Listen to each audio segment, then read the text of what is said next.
Speaking of Janela Salvador. O, di ba? Yun ang segue ko. Oo, may ano ko, may baon ako.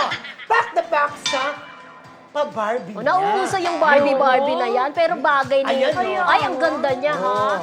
Oh. Mas sexy ko si Janela Oo. ngayon. Parang sa akin mas naging blooming siya nung ano. Ang ganda na Naging, ngayon, oo, Dre. nung naging nanay siya, mas naging blooming siya. Naging Diba? palaban, naging fierce. Super pretty. Oo, tsaka ang ganda ng pagkaka-makeup niya.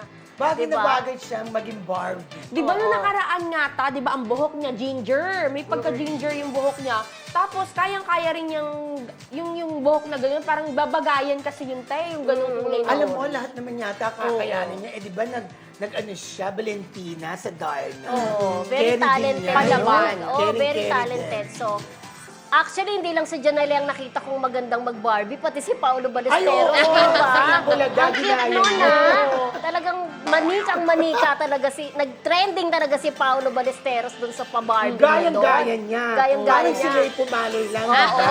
Kaya Sige. tayo din mag-Barbie. Correct, ang husay-husay mag-makeup. Ay, Ay, maganda rin ako, no? pero tanong natin, dapat hindi siya, si Kuya Ramel dapat, kung ano yung tsura pag nag-Barbie.